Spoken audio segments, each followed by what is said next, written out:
Oke guys, welcome back to Daily Charting with Toshi, di mana kita akan daily chart your favorite cryptocurrencies. Oke, dalam 24 jam terakhir, cryptocurrency market lanjut lagi koreksi sebesar 1,24%. Dengan total market cap mencapai di 916 miliar US dollars. Kita bisa lihat Bitcoin sekarang close, ya nggak tahu nih close-nya di atas atau di bawah 19.055. Semoga saja di atas, ya. Dan sekarang ini merupakan penurunan sebesar 1,32%. Untuk Ethereum dia drop nyaris 2% ya kalau kita bulatkan dan tembus 1300. Lalu BNB dia terkoreksi sebesar 0,62%. XRP terkoreksi sebesar 1,43%. Cardano terkoreksi sebesar 2,34%. Solana sebesar 3,58% dan Dogecoin terkoreksi sebesar 1,26%. Nah, menurut gua salah satu penyebab utama market berantakan untuk kripto terutama adalah karena data kemarin ya. Kita lihat data kemarin di economic calendar bahwa gue bilang ada dua data penting dari US. Yang pertama adalah building permits. Kita bisa lihat di sini, better than expected. Ya, artinya lebih tinggi daripada forecast. Sayangnya better than expected ini untuk USD. Ya, jadi seperti yang gue bilang, the Fed ya. The Fed akan melihat bahwa masih banyak demand yang terjadi karena building permits ini menunjukkan bahwa banyak orang yang mengajukan izin untuk membuat ya building ya, bisa segala macam, bisa rumah, bisa segala macam lah. Ya pokoknya bentuknya properti. Nah, maka dari itu demand-nya masih tinggi ya. Nah, ini bisa memberikan insentif untuk the Fed terus meningkatkan interest rate. Makanya bagus untuk USD. Dan yang selanjutnya adalah ada crude oil inventories dan kita bisa juga datanya lagi-lagi menguntungkan untuk USD. Jadi dua data US kemarin sayangnya menguntungkan untuk USD dan akhirnya USD meningkat dengan cukup signifikan. Terakhir gua lihat kemarin ya, atau bukan kemarin lah, tadi ya. Tadi pagi gua lihat 113-an ya, which is kind of bad ya. Dan setelah dari itu kita akan lihat untuk data hari ini. Arguably data hari ini akan lebih bikin volatile lagi. Karena kita bisa lihat di sini nanti jam setengah 8 ya, setengah 8 akan keluar data initial jobless claim. Nah, initial jobless claim seperti biasa lah. Ya, harapan kita dia akan lebih tinggi daripada forecast. Karena seperti yang gue bilang juga, dual mandate dari the Feds. Yang pertama adalah memastikan unemployment rate terendah. Ya. Dan yang kedua memastikan inflasi tidak lebih tinggi daripada 2%. Ya, kalau bisa ya gini lah, 2%-an lebih nggak apa-apa, tapi jangan sampai nembus 3. Nah, kita tahu sekarang bisa dibilang inflasi di Amerika Serikat atau CPI mereka itu masih signifikan lebih tinggi daripada 2%.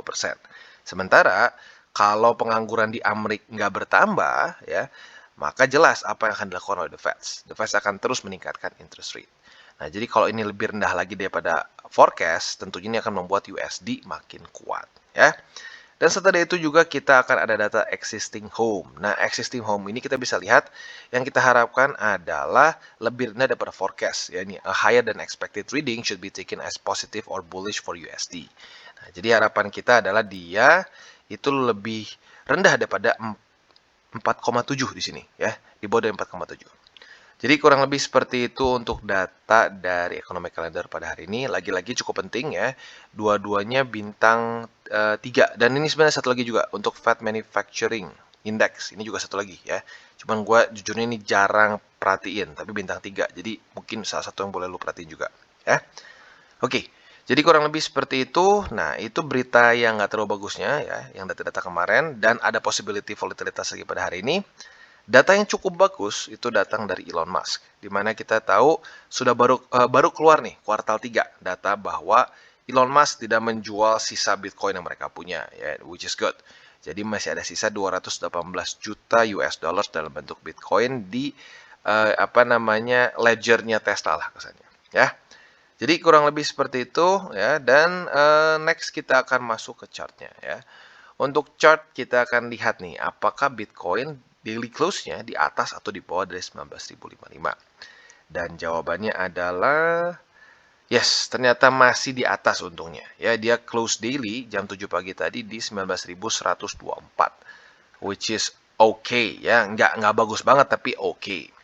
Nah, sekarang kita bisa lihat bahwa dia sekarang Bitcoin sedang struggling ya. Jujurnya struggling untuk mempertahankan 19.055.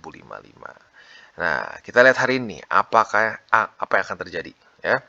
Nah, PR-nya sayangnya masih sama. Ini udah berapa lama terus nyangkut di daerah sini ya. Yang perlu Bitcoin lakukan adalah bertahan di atas dari 19.200. Karena gue udah nggak tahu berapa sering gue ngomong, ini satu struktur yang penting.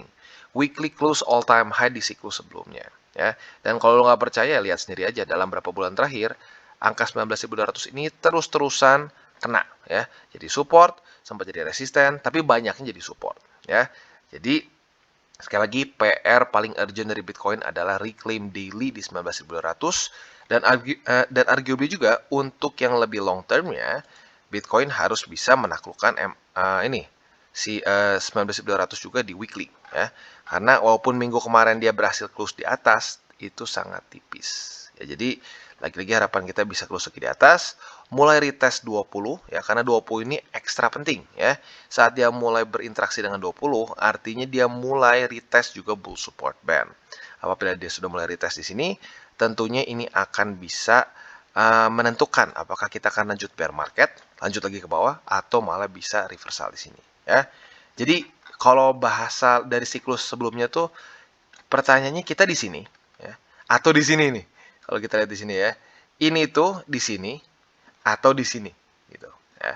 Oke, jadi kurang lebih seperti itu untuk Bitcoin ya. Dan untuk indeks dolar kita bisa lihat ya, dia menguat ya, dia menguat dengan signifikan. Dia tembus lagi 112 kemarin struktur ya, dan juga MA20. Not looking good ya.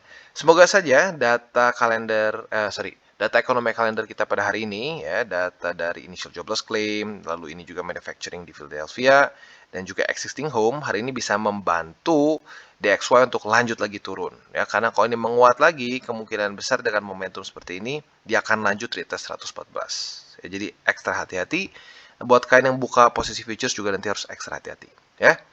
Dan ini tentunya juga sekali lagi bukan hanya mempengaruhi kripto saja, tapi ini masuknya ke makro, maka otomatis Nasdaq, S&P, dan Dow Jones pun semua ikutan melempem, ya, ikutan drop dengan signifikan. Bahkan gold dan silver pun arguably worse, ya, mereka jauh lebih parah dropnya.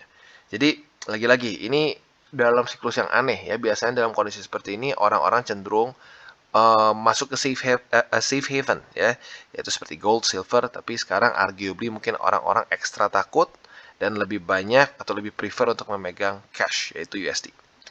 Oke, jadi kurang lebih seperti itu untuk makronya, dan sebelum kita lanjut ke buy limit, seperti biasa gue ingin ingatkan bahwa DCWT ini bukanlah financial advice. Tujuannya adalah untuk edukasi dan membiasakan para subscriber gue untuk lebih mengerti charting. Dan bagaimana cara untuk mendukung TCI? Ada banyak. Lo bisa like our video, bisa share our video, bisa subscribe juga ke YouTube channel kita, atau bisa juga menggunakan link reflektor di bawah. Ada banyak lo bisa cek dan pilih sendiri ya. Dan sebelum kita lanjut lagi ya, kita akan dengar dulu pesan-pesan dari sponsor kita pada hari ini. Oke, today's video is brought to you by Binance. Dimana kita bisa lihat di sini Binance sedang ada Oktober Referral. Kita berkesempatan untuk mendapatkan 10 BUSD dengan cara mengundang 10 teman kita. Bagaimana cara kerjanya? Langsung kita bahas. Jadi kampanye referral kedua untuk bulan Oktober ini telah hadir. Ajak teman atau komunitasmu untuk bergabung dengan Binance dan dapatkan kesempatan untuk memenangkan hadiah total 6.000 BUSD. Periode kampanye berlangsung dari tanggal 15 Oktober sampai tanggal 31. Jadi kalian masih ada waktu ya. Bagaimana cara ikutannya? Yang pertama, kalian harus mengirimkan ID Binance kalian ke formulir survei. Ini nanti gua akan taruh di bawah, atau kalian masuk ke Binance juga bisa ya. Dan yang kedua, semua yang mereferalkan atau referee harus menyelesaikan proses pendaftaran untuk dihitung dan akan dihargai masing-masing 1 BUSD. Dan setiap referral hanya berhak mendapatkan maksimum 10 BUSD. Ya, jadi contoh kasusnya seperti ini. Andaikan user A berhasil membawa 10 orang, dia akan mendapatkan 10 BUSD. B mendapatkan 5 orang, dia akan mendapatkan 5 BUSD. User C hanya bisa membawa 1 orang, dia akan mendapatkan 1 BUSD. Tapi apabila si D membawa 20 orang, tetap maksimumnya di 10 BUSD. Ya, jadi kurang lebih seperti itu, bisa dibilang cukup straightforward. Bagi lo yang tertarik, ayo kejar karena masih ada waktu lumayan nih untuk bisa mengikuti program ini, karena akan berakhir di akhir bulan. Oke, dan sekarang kita masuk ke Bitcoin ya. Sayangnya posisi long kita kemarin sepertinya harus kena cut loss ya, karena kita bisa lihat ternyata dengan sangat jelas dia daily close di bawah dari 19.200 ya, jadi dia gagal mempertahankan diri sebagai support. Nah, jadi lagi-lagi ini heads up bahwa posisi futures itu kita harus siap cut loss. Kalau kita nggak siap cut loss, mendingan jangan main futures. Karena pada faktanya, sebagus-bagusnya SOP kita, sebagus-bagusnya trading plan kita, pasti ada kena cut loss. Ya. Oke, nah setelah buat kalian, oh ya satu lagi, cut loss-nya lagi-lagi ini kalau lu sama kayak gua ya SOP-nya. SOP cut loss-nya kalau dia tembus struktur. Kalau lu SOP cut loss-nya marginnya berapa persen, ya atau minus berapa persen, ya mungkin masih bisa tahan ya silahkan ya. Oke, nah sekarang kita akan lanjut ke setup selanjutnya ya. Kalau kita bisa lihat di sini, kemarin itu posisi terendah dia itu di 19.067, alias dia belum terjadi retest 19.055 ya. Jadi kita lihat nih, apakah hari ini Bitcoin bisa berhasil bertahan di atas dari 19.055 atau tidak. Kalau dia berhasil bertahan di atas dari 19.055, kita bisa pertimbangkan untuk besoknya buka posisi long. Tapi lagi-lagi dengan catatan ya, kalau dia bisa bertahan di atas dari 19.055. Itu setup posisi long. Tentunya jelas target TP-nya ada dua ya. Target TP konservatif di 19.200-an ya, alias di sini ya, struktur yang udah sangat sering kita bahas. Atau bisa juga pertimbangkan TP di MA20 di 19.400, itu TP yang lebih agresif ya. Jadi kurang lebih seperti itu untuk posisi long di Bitcoin. Untuk posisi shortnya tinggal kita balik saja logikanya, apabila nih kasus paling idealnya nih, dia bisa bertahan di atas dari 19.055, tembus ke atas, kena TP MA20. Retest 1, retest 2, monggo buka posisi short. Tentunya tinggal kita balik saja logikanya. Posisi short di MA20, target TP pertama atau TP konservatif bisa di 19.200-an. Dan target TP yang lebih agresif bisa di 19.055. Oke, untuk posisi spot gua Bitcoin mungkin yang pertama atau buy limit pertama kita adalah di 18.796 ya. Itu menjadi buy limit pertama kita. Dan buy limit kedua kita untuk spot di 18.400-an. Nah, sekali lagi untuk spot ini gue ingatkan lebih ke jangka panjang ya. Jangan berpikir untuk seminggu, 2 minggu, sebulan, 2 bulan, tapi berpikir tahunan ya. Dan jangan all in, pastikan kalian lebih ke meng-average harga ya. Oke, dan selanjutnya kita masuk ke Ethereum. Nah, untuk Ethereum kita bisa lihat bahwa pada hari ini sudah terjadi retest pertama di 1276. Artinya peluang untuk membuka posisi long semakin besar. Tapi jangan sekarang ya, kita tunggu sampai terjadi konfirmasi. Jadi lebih tepatnya kita tunggu besok ya. Kalau besok Ethereum bisa daily close di atas dari 1276, kita bisa buka pending order untuk posisi long di 1276 ya, alias menunggu retest kedua. Apabila itu terjadi ya, sudah terjadi, kita bisa pertimbangkan TP-nya di MA20 untuk yang konservatif ya. Buat yang lebih agresif, TP-nya boleh pertimbangkan di 1362 ya. Jadi kurang lebih seperti itu untuk posisi long di Ethereum. Nah, untuk posisi shortnya gimana? Posisi shortnya menurut gua ya, yang lebih worth it adalah kita buka di sini. Jadi kalau sampai terjadi retest 1, retest 2 di 1362, kita bisa pertimbangkan buka posisi short di sini di tepatnya 1362 dengan target TP-nya antara di dua tempat nih, di MA20 ya. MA20 di sini, atau bisa pertimbangkan juga target TP di 1276 ya. Jadi kurang lebih seperti itu untuk posisi long dan short di Ethereum. Untuk posisi spotnya sekarang lu bisa pertimbangkan antara dua tempat ini ya.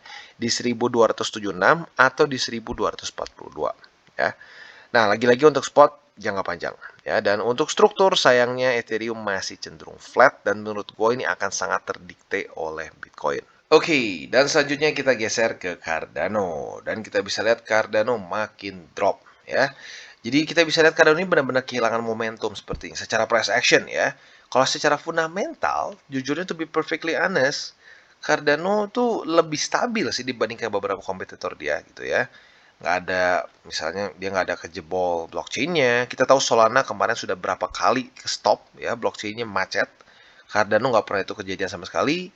Bridge juga nggak ada yang pernah bocor gitu ya di Cardano. Jadi lagi-lagi sebenarnya harganya ini gue sedikit membingungkan gitu.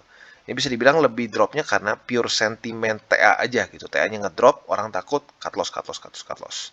Karena secara fundamentalnya menurut gua Cardano nggak ada yang sangat signifikan berantakan gitu dibandingkan kompetitornya ya.